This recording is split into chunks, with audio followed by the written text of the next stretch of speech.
Hello, all. Welcome to another episode of Direct Shift Stories. And today we have an interesting guest on our show, somebody who works in the mental health space, somebody who is an experienced psychotherapist who had demonstrated in the history of working through the mental health care industry. He's a healthcare service professional with an MBA focused in the healthcare management. And let's bring on our guest for today, Joel. Welcome, Joel. Hey, everybody. Happy to be here. Thank you. Joel Kouame. Kouame? Okay. It's Kwame. Kouame. Thank you. Yeah. So, Mhm. Joel, it's an honor to have you on our interview today with Direct Shift Stories. In fact, at Direct Shifts, we help connecting clinicians to their employers by using our AI job board, the artificial intelligence job board. So, in case if you're watching this live, leave in your comments or leave in your questions. And if you are hearing the replay, do get in touch with us through our social media handles. Once again, welcome, Joel. So, please let our audience know as to how you started your journey, or probably give a little intro about yourself. Yeah. So how I started my journey, getting into psychotherapy, psychology has always been something I've been fascinated about. And I wanted to be able to use that interest in a way that I could help people. And so psychotherapy, to me, was the best route to do so. Um, I was able to go to Adelphi University. I got my social work degree there, and then as soon as I got my clinical license, I decided to move into private practice and to begin provide therapy that way. But I got my MBA really because I wanted to also be able to help administrators be able to navigate how to organizational behavioral health, which is very paramount. We're seeing that need now more than ever, but even before, we need to be able to make healthcare more efficient. And so I've been able to provide some consultation to other healthcare managers in that way by getting this degree. Um, so yeah, that's that's my story. So, so you started off your journey as a resident counselor, right? Yeah, I worked as a they called it direct aid, and what you would do is you would help. This was with the developmentally disabled population, and what we would do is we would help them navigate through everyday activities, learning how to cook, learning how to clean, learning how to change their clothes, how to use a television, things of that nature. And so we would provide them very small counseling and teaching them how to do these skills. It was a very hands-on job. It kind of set me in a trajectory that I was saying, okay, this is, mental health is a field I really want to go through. Okay, awesome. So, in fact, so right now you're also working as a adjunct professor at New York Institute of Technology. Uh, Yeah, yeah, I started that maybe a year ago. I'm working with a good bunch of students. I'm having a great time doing it. I'm just, showing people how human behavior can be interesting. So they have me in the human behavior department in a number of these interesting classes, one of which is they call it cross-cultural aspects of dating, where you go over the history of mate selection and how we've reached it to today's society, but I also teach social work classes. It's a fun time. It's a fun time. okay, so that's great. That's awesome. In fact, so I just wanted to ask you, what is that one thing you wish you had known before you started your career in the mental health space?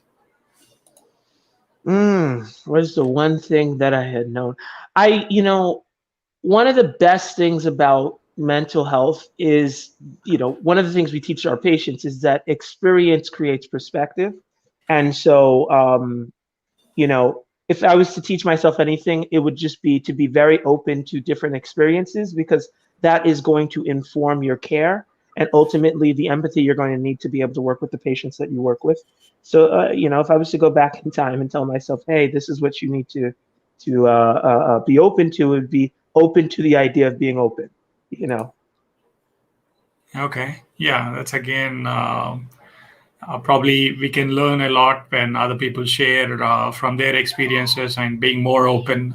That's again a very valid point. Thank you so much for sharing that with us. Mhm. So, as you continued your journey, like what is the biggest failure you had been through, or what did you learn from that in this, like probably in the last decade? I guess it's like over a decade is the kind of experience which you had. So, what is the thing which you had learned from the kind of challenges which you had faced? Yeah, it would be compassion fatigue, and vicarious trauma. I did not, we learned about those concepts in school, but I didn't know what those were until I actually was in a setting where that was rampant amongst the clinicians. And what compassion fatigue is, it's essentially, this field requires us to be very compassionate. It requires us to be very empathetic, to understand where a person comes from and to express compassion to that. But you could get burnt out if you don't have the right coping skills in place. You could get burnt out if you're not cognizant of how much you're giving, and you're not kind of pacing yourself. And it does burn you out. And I would, when we reach that burnout, it you mirror the symptoms of depression. And if I can recall back to my earlier clinical time, I do remember having that kind of burnout and it manifesting in this way that I assumed that I was going through a kind of depression, and in many ways I was. Okay, that's awesome. So we have Revati who's also watching. So probably you'll have few Indian friends who might be uh, listening to your interview right now. Probably that's because they follow me on Facebook or probably the social media handles. But thank you for sharing that. Again, going through the burnout and mirroring those symptoms is something which everybody faces during their journey in any career for that matter, not only in mental health space. So, what advice would you give, Joel, in case if somebody is trying to pursue a career similar to yours? If I was to give advice to somebody who's trying to pursue a career similar to mine, I would say, on a practical scale, they need to find, a niche that they want to go through, right? Mental health is a very large net, and it captures a lot of different conditions that people go through, different kind of challenges that people experience. And so I would say, identify a space that you want to go through, whether it's I want to be able to treat anxiety, I want to be able to treat to help people manage their anger. I want to be able to help people manage their depression. I want to be able to help people manage their traumas.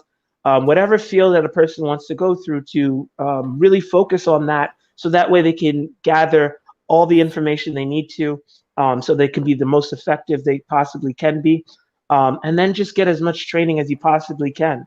I think that the more intelligent and sophisticated your interventions are, the better it is for your patients. Okay, yeah, that's true. So again, going through certifications or probably the training, the right kind of training. In fact, it's difficult to find the right kind of mentor because the internet pollution out there, the kind of loaded Mhm. information which is out there is something which will make people dwell into the mental health space information through lots of Facebook groups, LinkedIn groups. So again, lots of my own friends or colleagues from the healthcare segment, we deal with anxiety. Uh, Again, going through depression or trauma and trying to focus on our energies due to this pandemic. Now, coming back Mhm. to our main question, as per the show, the one which we were trying to address. So, how do you deal with depression? Now, end of the day, it's not complete career or work which somebody would focus on. How do you manage your time, or how do you deal with depression, Joel? What's your advice to somebody who is going through the roller coaster ride due to the Hmm. pandemic for the last 8 to 9 months? How do you manage, or how do you shuffle things? Yeah, it's that's a really good question. There's many ways. First, we have to understand a little bit about depression. I think that, when we think about the pandemic and how depression is manifesting in people in the pandemic, we assume that everyone's going through the same path, right? The pandemic is just the trigger. But why depression manifests in people the way that it manifests is based on a perception, right? So the way that a person perceives events determines whether or not they're going to have a kind of depression. Depression really is an attack on our hope, right? And so, in many ways, it is kind of like a virus in that when a virus hits the body, what happens to the body is the body starts to go into conservation mode, right? In order to preserve energy. And when you perceive something in a particular way where you see it as hopeless, right? Your body goes into the same sort of conservation mode, right? It's like it's attacking the psychological immune system. So by understanding that, we understand that, okay, how did this pandemic attack my hope? Well, for some people, their major coping skill was to travel, right? And that's gone. So that's why they're depressed. For some people, it's the quarantining. And so that's why they're depressed. For some people, it's their inability to interact with their friends, and that's why they're depressed. For some people, they lost their jobs, and that's why they're depressed. So when we understand that it is a perception that we have that determines whether or not we're going to be depressed, then we can specify on how we want to engage that. So if the goal is to improve on our hope, right, we have to get in the habit of working with our depression as opposed to saying that I'm just going to try to get rid of you, because the depression is signaling to you, saying that, hey, there's something in your life that you're missing. So if it's engagement, I need to figure out creative ways of connecting with friends and family. Whether it's through Zoom, whether it's through social distancing activities. If it's through jobs, maybe I need to reframe how I'm looking at this and saying that, oh, okay, maybe there is a new career opportunity that I can pursue, and there's some training that I can go through to get into a different kind of job sphere.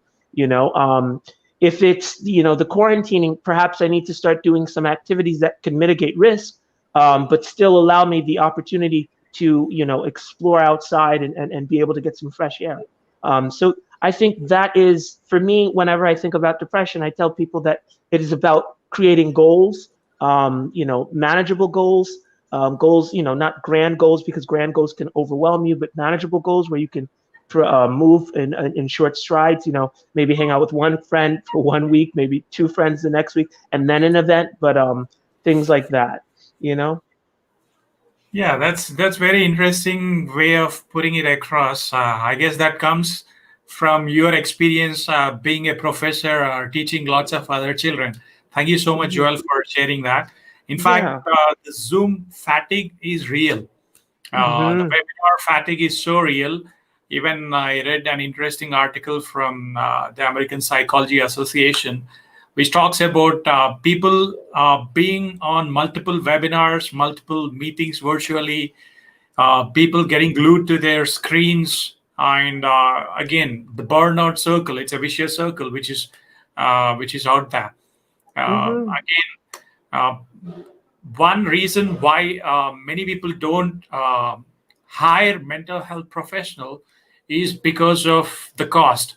What would you say about it? I mean, it's too expensive is what people say. Hiring Yeah. qualified counselor or therapist. What's your take on that, Joel? How can people approach the licensed or qualified person?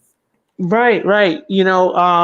I do agree that, therapy has, in many ways, can be expensive, but, there are alternative routes a person could take to, that barrier that might be in the way of cost. Whether that alternative route, there's insurance. I think a lot of people aren't aware that their insurance can cover a lot of their therapy appointments. In some cases, people have FSAs, which are money that they either put aside or the company gives to them, that they can use for mental health services, but people aren't aware that they can use that benefit towards mental health. Um, Other ways is through EAP services. Sometimes companies offer employee assistance program benefits, and part of those that benefit package is a mental health component. So either the company themselves have a contracted therapist that the employees can use, or they're capable of finding their own therapist, and then the employee assistance program would cover it.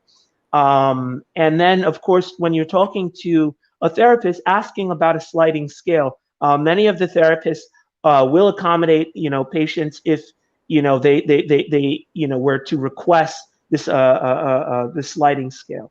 No. Okay, so so getting the insurance, or probably having somebody who will guide them how to handle the therapy is something which is also needed. So let's go with this another question, which is like, uh, what are some of the greatest resources that have helped you along the way before you became a licensed clinical social worker, before you became a professor?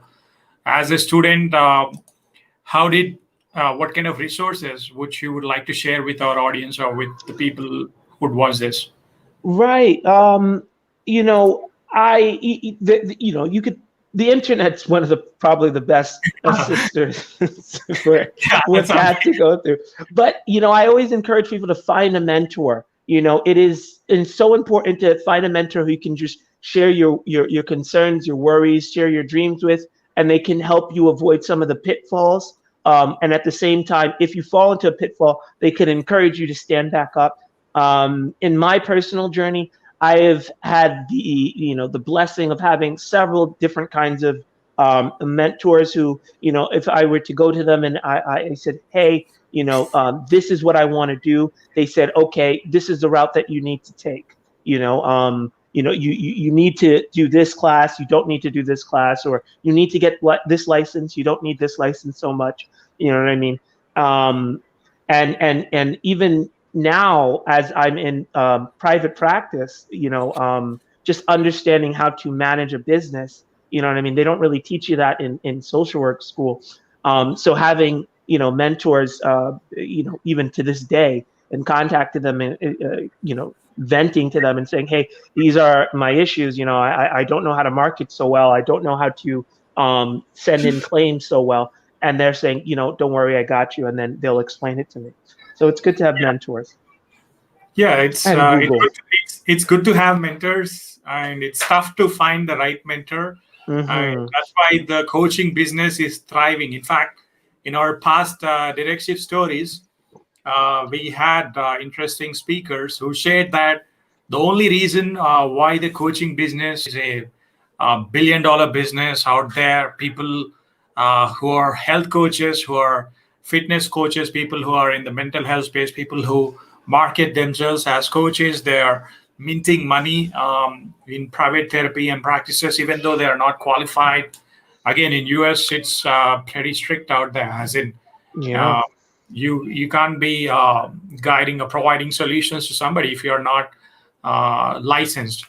That's something which we all handle with or probably deal with. In fact, we know the kind of stories which we are seeing in the last couple of months. We know the kind of events which are out there. In fact, I listened to another podcast of yours. I I, I enjoyed it. The way probably it's one of your schoolmate or probably college mate, I guess. Yeah, it was a good friend of mine. Yes, yes, yes. Yeah, I like I loved listening to it because it's interesting the way you guys had taken up that entire interview, because you guys know each other, you know the kind of pitfalls, and like what's happening due to the current ongoing situation in the capital house. Why are oh god, I'm trying to recollect the kind of questions which you had, but that was an awesome interview which I had listened to. I was I like, appreciate that. Yeah. I enjoyed it. I mean, the way the people are dealing with the capital house situation, how the U.S. healthcare space is changing because of the things, and why people are Hmm. running around crazy. I mean, that was like a genuine, authentic interview between two friends or buddies. I could feel that. Uh, Hmm. I mean, I had a sneak preview as to feel the pulse which you would have an interview, on any interview for that matter. But thank you so much. Uh, Yeah, I and really appreciate that. Yeah, yeah, we touched on some very powerful subjects in that interview. One of which was just seeing what's going on in American politics, despite what side you might be on. Um, it could be very triggering.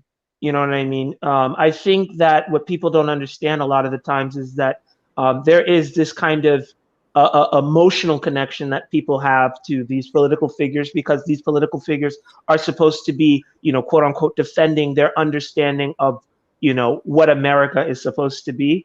And so, if one side gets challenged, it stirs up an emotional reaction in that side. And what, happened on the Capitol was an example of a group of individuals who were very riled up by this understanding of America that they have, which is in contrast to the understanding that other people have of America. And so you saw misaligned perspectives and how that manifests in a very physical way, right? yeah, that's true. So, can you share, apart from what I could find on jkcounseling.com, uh, what is that you have read or listened to recently that has inspired you? That's a good question. The Body Keeps the Score. It's a book by Bessel van der Kolk. He is a psychiatrist who has been studying trauma and the impact of trauma for years. That, and it just got me in this this rabbit hole. I'm also studying a little bit of Stephen Porges' work on the polyvagal theory. Um, Essentially what these have been teaching me is that there are, and it is very something very useful in terms of understanding our emotions in a less metaphysical way and more in a physical way. The three different branches, or I would call them branches of our nervous system, right? Through the polyvagal nerve, which is, he talks about, we have ventrivagal, we have sympathetic, and we have dorsal vagal. And ventrivagal is how we navigate everyday life, right? We have a sympathetic response when we have energy, fight or flight. The heart is racing, but like in a way that it's manageable. If you're in a stimulating conversation, right? Or if you're watching a show that's very funny, it's a manageable level of excitement, and then it oscillates between that manageable level of excitement to the parasympathetic, which is our relaxation, right? Us being at rest, the basically everything that's happening right before you sleep. So, that's ventrivagal. Sympathetic is just fight or flight. That's when we are in our most alert state. Our mental capacity centers on whatever the threat is, and we're either trying to fight the threat or we're trying to run away from it. After sympathetic is dorsal vagal, which is, they call it the collapse. It is all about freeze. You're not you reclude inside of your own mind, and you're not in the moment anymore. And that in that moment, you're just numb. And basically, what he talks about is during a traumatic episode, you move from being in a ventrivagal state to a sympathetic state. And if you're not able to do anything to preserve your well-being at that state, you move into this dorsal where you're collapsed and you're frozen in place and you're numb. And sometimes people in life can move in that direction, which is going on in this pandemic, where people just feel numb all day because of the trauma they're facing as a result of what we talked about earlier. Yeah, that's true, Joel. In fact, thank you for sharing. So, is it the same author, Bessel van der? Yes. Mm-hmm. That's the book. That's the book right there. Okay, that's interesting. So, if you're watching this replay, probably we'll make biteable videos of this and also share it on our social media, be it on Facebook, LinkedIn, YouTube. In fact, body certainly keeps the score. It's how we manage. And as per, I completely agree. In India, also, or probably in the physicians' world, we know that we need to have this synchronous rhythmatic breathing, because the Mm-hmm. way we breathe manages everything, whether it's the probably controlling the entire system being going through sympathetic nervous system or a sympathetic nervous system. Again, as you mentioned, the fight or flight. Thank you so much for sharing that, Joel. Hmm. So, in case if there are any three people who are most influential to you, who Hmm. would you pick? This is again something which had been planned. I wanted to know who are the three people who are most influential to you. Three people who are very influential. You mean through all of time? Yeah, that's right. Yeah, Okay. a as a owner of JK Counseling, or probably as being a professor at New York Institute of Technology, or probably helping many of your clients, be it your personal or professional, who had been most influential to you? Probably in the healthcare space, it would be very relevant to us. That'll be awesome too. hmm Well, if I were to think of three people, wow, this is a hard one. There's so many people. That's the problem. I'm so inundated, and I'd feel remiss if I didn't mention someone. You know, one great person I would say is just Martin Luther King. I think that his life was amazing. I love the work that he was doing in trying to bring people together. And we don't really well, I mean, I'm sure we do think about him in the social work field, but in terms of psychotherapy, he might not be the first person that comes to mind. But what he was talking about, which I really liked, was he was being very vulnerable about his experience, what he wanted. I think a lot of the times and he was able to vocalize his anger and the anger that was felt by the Black community in such an eloquent way, it was almost difficult to, not be able to listen to it. I think that in the work that we do as therapists and trying to teach people how to be able to express their emotions, especially something like anger. Anger is seen as this pariah because it's the strong feeling that normally deviates you from principles like don't hit someone or don't yell. And so a lot of the times we say stay away anger, but Martin Luther King was a very angry man, and he was able to express that anger in this way that was digestible to people, and they would say, "Yeah, that's the feeling I have." So I would guess one person would definitely be Martin Luther King. I think that in terms of healthcare in general, Bessel van de Kolk actually would be another person. I think he's a brilliant psychiatrist, and the work that he's done in understanding how trauma impacts the body in this physical way as opposed to just this metaphysical way. A lot of the times when we talk about psychology, we talk about concepts, objects, relations, and concepts that you can't really tangibly feel. But what he was able to do was bring the biological nature of psychology to say everything psychological should be able to be explained biologically, and he was able to do that, in his work. Um, as a third person, because I have so many people, as a third person, I'll stick with healthcare because that'll narrow it down for me. Stephen Porges. Because I'll keep you all day if I could just think of people who've influenced me in my life. But I would say Stephen Porges.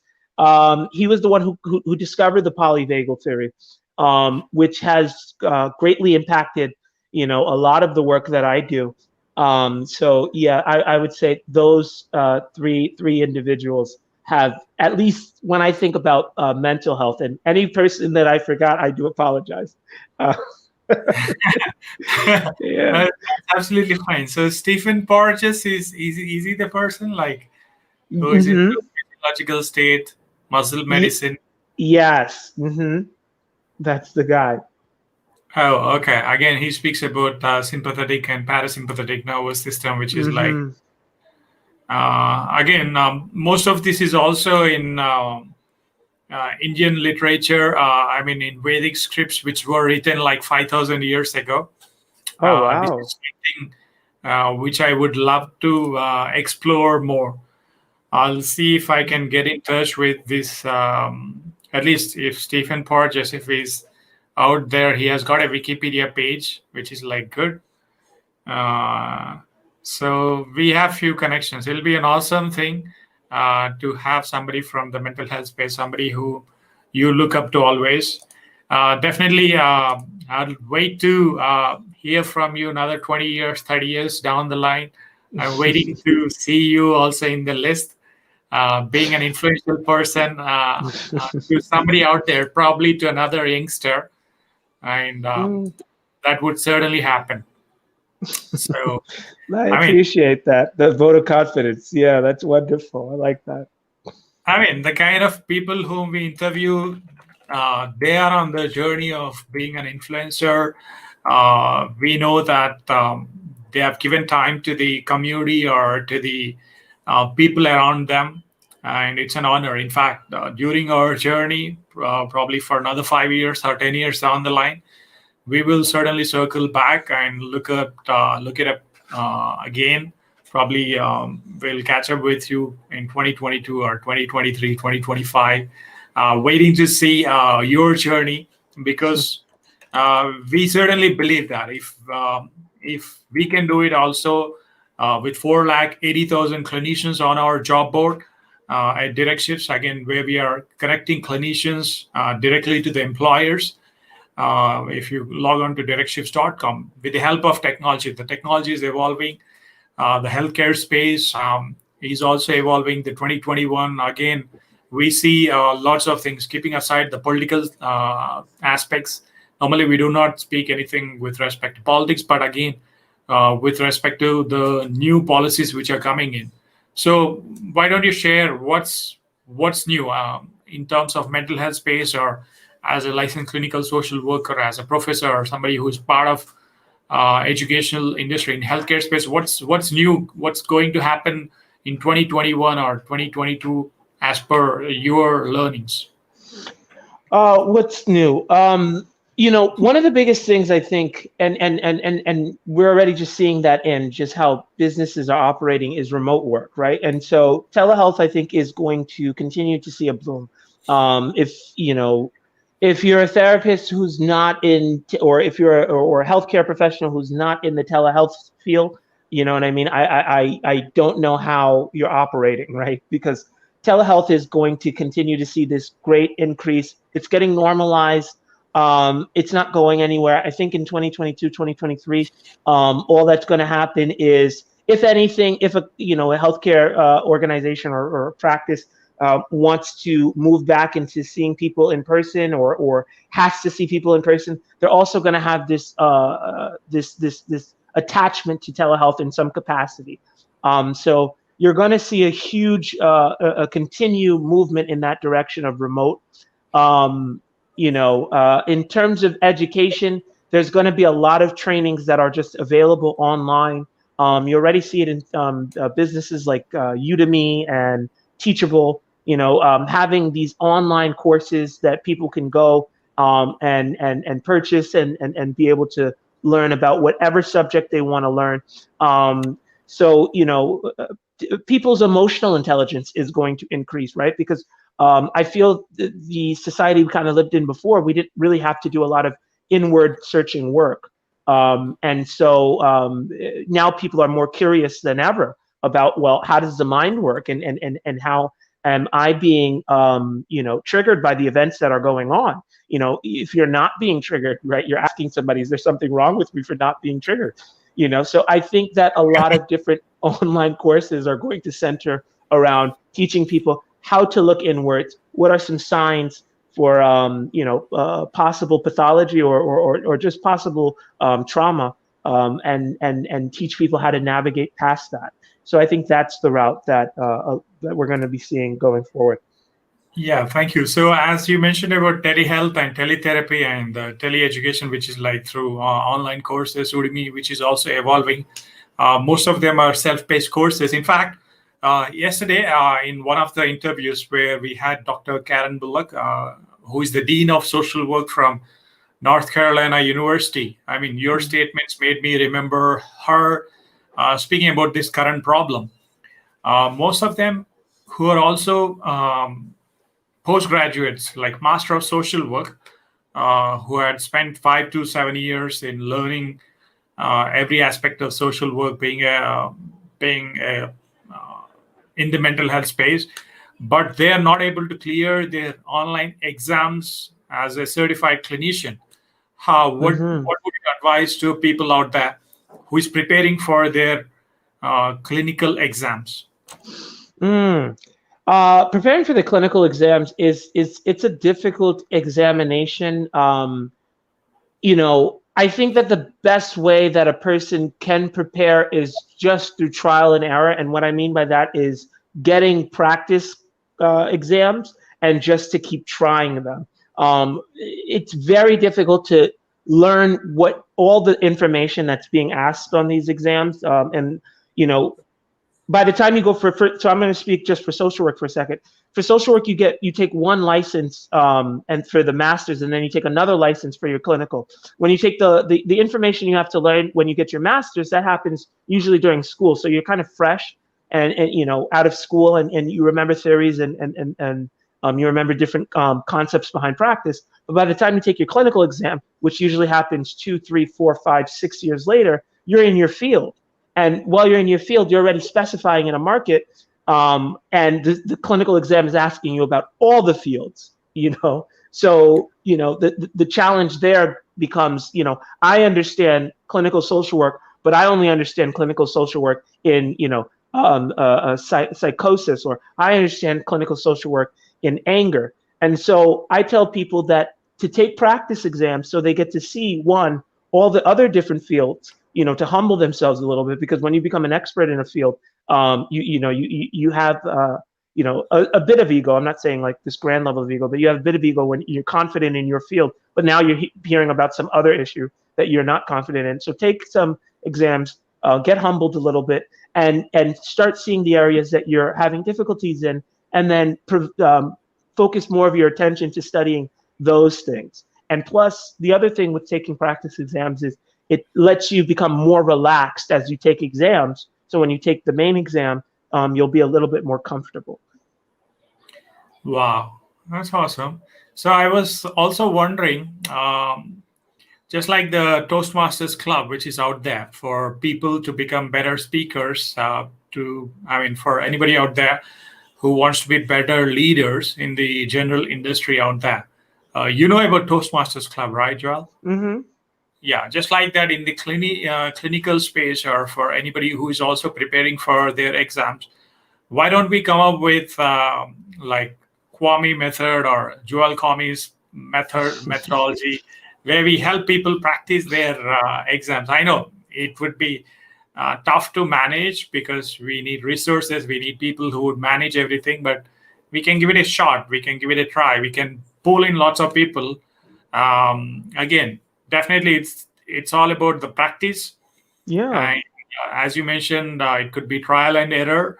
Uh, we know many people out there on Facebook groups or LinkedIn groups who share their test scores, saying, "Hey, I've cleared my exam, I've passed my certification." People flashing in their LCSWs or MSWs.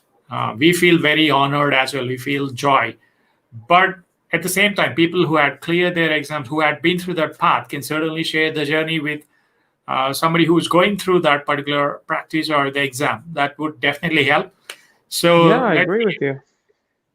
let's see if we can create that legacy for the people who would follow you on LinkedIn, or people who would follow you on social media. Let's work it out. I'm all in the game to take it Yeah. forward. Let's help lots of youngsters also clear their exam. End of the day, probably they need a mentor. They would Mm-hmm. need probably 1 hour coaching weekly, or what to do, what not to do, how to go step by step. So there are lots of people who are also paying for that kind of service. I mean, the people who are willing to pay for it, but they don't find the right kind of mentor, somebody who would walk them through that journey.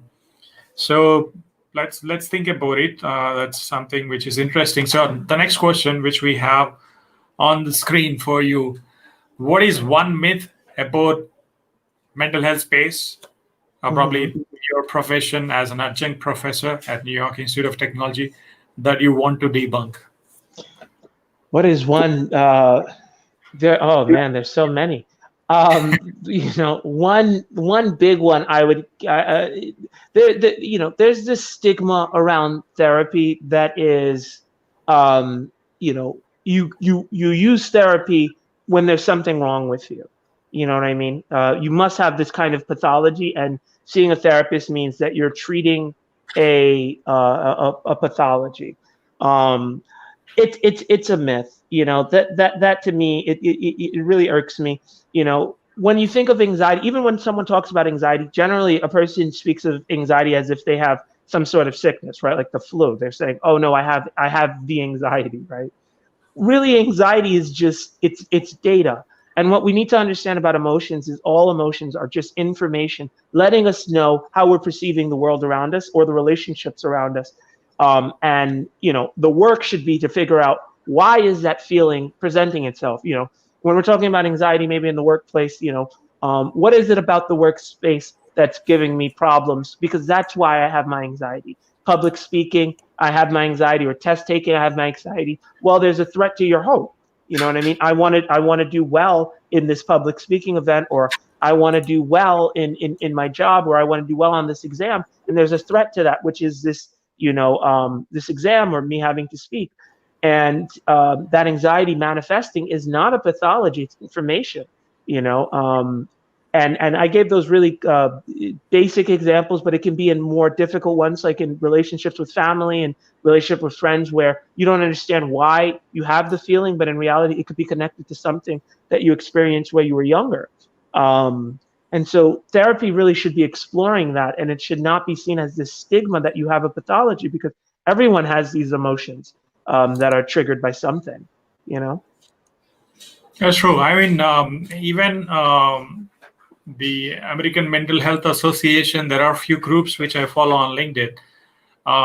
The mental health stigma, which is out there, they have to, not only they, it's again everybody's responsibility. We need to create lots of awareness. We need to say that it's a privilege out there to have this kind of service from licensed clinical social worker, or somebody who's already been in that profession through after clearing their exams. It's always good to have a professional advice. The sad Hmm. part, as you mentioned about the therapy of mental health stigma, is that people listen to somebody who is not qualified, and Yeah. they make fun of them, or they make fun of the therapy. Uh, they don't ask the right questions. That again accelerates the kind of trauma, the depression and anxiety, and all the things which you mentioned previously. Hmm. So I certainly agree with whatever you shared. That's one of the myths. Again, as you mentioned, there could be a lot more myths which can be debunked, which can be shared. So tell us as to um, like, do you have any favorite quote of yours, something which you want to share, something from the um, behavioral therapy, or anything from the cognitive behavioral therapy? Is there anything which you'd like to share from your clinical practice, or from the kind of clinical evidence which you had with your clients? Any Mm. interesting? You're saying any kind of thought that I've gained from some of the interactions with my patients? Yes. Um, it goes back to just that, which is that emotions aren't pathologies. You know what I mean? And to me, I think when I started to learn that, you know, what psychology is part of, homeostasis, right? And it is just about maintaining and trying to preserve the host. So how we sometimes distort reality, or how we can have these kinds of outlooks, how we can become depressed, how we can become angry. And when you understand that that's just all these emotions are your body, just is your mind just trying to take care of you. You know what I mean? Anxiety presenting itself and thinking it's a problem, with reality, anxiety is just telling you you don't like this person, or you don't like this situation, or anger saying that I don't like to be devalued, or I feel powerless. When we get to a place where we're asking our psychology, how are you trying to help me, as opposed to saying there's something wrong with you. I think for me personally, that made me increase in my clinical skills exponentially. And so that's the route that I usually take whenever I'm trying to observe a person's behaviors. I'm trying to say, well, how is your psychology trying to help you? It could be helping you in a way that's causing you controversy, but it is trying to help you. Looking at it this way, and letting my patients know to look at it this way allows them to be more self-compassionate and allows me to start off with empathy. Oh, okay. So, thank you. So this is like, again, we are almost to the end of our show, but where can our listeners find you? Somebody who would listen to this podcast, mini bites, or if people would catch up this on Google Podcasts, Apple Podcasts, where can our listeners find you online? That's good. I recently started an Instagram page, so it's at JK Counseling, JKCOUNSELING.com. I'm sorry, just ing. And I also have my website, which is JK Counseling, which is JK counseling.com. I try my best to put up blogs at least once or twice a month. I got a lot of good blog writers that I've been able to be connected with. They can help me with that. And in addition, on my website, I'm sorry, on my Instagram handle, I try to put up motivational quotes. I try to put up my perspective on some headlines and some stories. And if you want to just DM me on Instagram, I'm always available for a chat. And Could you so please that's type it. in the Instagram handle in the chat there? Like, could you Okay. just, or Well, else let me do that for you. okay, I appreciate that. If you could Um, spell, yeah, could you spell that it's for me once again? JK. Okay. So I'm sorry, it's at first, and then Yeah. JKCOU. Okay. JK Counseling, Yes. just like the website. Okay. That's it, and that's my Instagram. Okay. Let me get that up. Oh, I got it. Okay. Started following it. Okay, let me share that, flash it on the screen. Yeah, this is the one. Yeah, there it is. Hey, I love that. So you're an anger management specialist also. Yeah, yeah. So I we, have a lot of hats. You, oh, okay. I don't follow my own rule, which is, you're supposed to find a niche and you're supposed to, really concentrate on that. I'm curious in so many different things. And so I find myself in so many different worlds, whether that world be anger management, whether that world be trauma informed care, whether that world is depression, anxiety. But yeah, I don't follow my own rule. This is awesome. Thank you so much for sharing this. And I guess again we will find everything through jkcounseling.com and the links which are in there. But thank you so much, Joel. And in case if you are in my shoes, Joel, like is there anything else which you want me to ask apart from whatever I had asked so far? If I were in your shoes, I would, just reiterate that point that's which you've been saying, which has been, I think, wonderful and 100% accurate, which is that I think a lot of people try to find mental health services online through the wrong paths. You know what I mean? And you'll go to a coach who says, tough it out, or you'll go to somebody who says, oh, that's a myth. And you start to take in that knowledge, but you're not going to a person who's a specialist. Go to somebody who's trained in the field. Go to somebody who can give you clinical information that can support you taking care of yourself, but also can help support. I'm sorry, also help take care of you. So do it the right way. Do it the right way. Thank you. Hmm. It's been absolute honor once again. Uh, I'll for being here, Joel. And for all the listeners out there, you can also go to JK Counseling with a single L. So it's jkcounseling.com. Again, Instagram handle is instagram.com/, JK Counseling. I'll just put that in the comment section. Um, so, what else would you like to like? What are your plans for?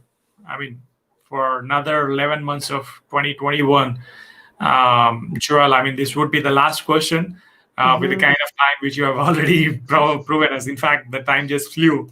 Um, Yeah. uh, what would be your plan for 2021? The kind of people whom you're going to help clear their exams. Are you launching your podcast? Or are you coming up with your own show? In fact, we can help you launch your podcast on Apple and on Google Podcasts. I can help you. We've been doing that. We can, Oh, in fact, if you do that consistently over social media, I know you're quite active on Instagram now. We can help you with whatever we do on LinkedIn or YouTube also. So, what are your plans for another 11 months of 2021? Like in terms of yeah. That's a great question. So, I have been very interested in starting a podcast. I mean, first off, let me just say, thank you for hosting me. Thank you for having me. I loved your questions; they were magnificent. Um, but yes, launching a podcast is definitely something I want to get more into writing. I'm going to be providing a bunch of articles this year, just talking about the pandemic, just talking about how we can better take care of ourselves so that, like we were mentioning earlier, people can go through the right avenues to learn about how to make sure, they're doing well. You know, uh, Trying to get into some providing some teaching packages online so that people, again, if you're not really a person who likes to read, you can take these kind of online curriculums, and that can help. And then just continue, doing the work that I've already been doing. I think now more than ever, people are really taking care of their mental health, and I personally love it. I like this route for people. I got into this profession to help people, and helping a person first starts with acknowledging that you need help. And I think now we're in a place where a lot of people are making that acknowledgement. Thank you, Joel. It's an honor. Again, we will do something in the community. We are also planning to come up with Connecting Clinicians Club. Mm. Are you on Clubhouse? Just a quick question before we N- wrap up. No, I heard about it. I've wanted to get into it. It's funny that you brought that up because I was just thinking about it maybe last night. I was like, yeah, that sounds like a really interesting thing, but I never got started. Yeah, I mean, there are many people talking about it and saying Clubhouse is not a marketplace for marketers. Um, I mean, I don't have an iPhone. That's the reason I'm not on Clubhouse. But I can proudly say that. But I heard that people are addicted to the kind of stories which are shared over Clubhouse. Again, be it on any social media, be it on Facebook or LinkedIn or YouTube or Instagram, Snapchat, we know how people get glued to the kind of social Hmm. shares, be it likes and comments and shares. But if you experience Clubhouse, let us know. Probably we'll find you through your Instagram updates about the kind of stories which you would share through Clubhouse. And if you do any weekly show, also hit us up. We'll be glad to help you through Direct Shift Stories or through Direct Shifts as a company because we have a team. We have a very strong team in terms of design and scheduling and planning things when it comes to branding. We would love to help you out. Um, Mm. it's been a golden hour, whatever we had for last 55 minutes. Thank you so much for your valuable time. And um, before I wrap up, do you want to share anything else? Well, again, thank you for having me. And yeah, no, I don't have any other wise words to say. you know, I'm really appreciative of the time we shared. Yeah, I mean, I could see that you have an encyclopedia or ocean full of information when it comes to mental health space. Again, the kind of right questions, I'm sure the information would flow like rain or probably tornado out there. But it's it's a never-ending life, just like our breath, right, from birth to death. I mean, Hmm. the conversation can go on and on. But again, my goal is to create small bites or small stories out of whatever you shared in the last 55 minutes. So probably we'll have 55 or probably 20 or 30 different small shareable content through social media, which I'll share it with you. And for all the listeners, in case if you're watching this for now live, or probably if you're hearing the replay, do catch up or find Joel online at jkcounseling.com and log on to directions.com to know about what we do in the healthcare space, connecting clinicians to the employers and also helping employers get the right kind of talent. And thank you for joining in for this episode of Direct Shift Stories. Catch us this Saturday again with Brian Anderson, who is the next guest for the Direct Shift Stories. You can find that on our social media handles. And until then, I'll see you. This is Raj Misa signing off. Thank you, Joel, for everything which you have shared in this particular episode. Thank you, So Raj. I'll stay tuned, or probably I'll find you in the next episode of Directive Stories. Thank you all. This is Raj Misa, your host for Directive Stories, and I'll see you soon. Thank you. Bye bye.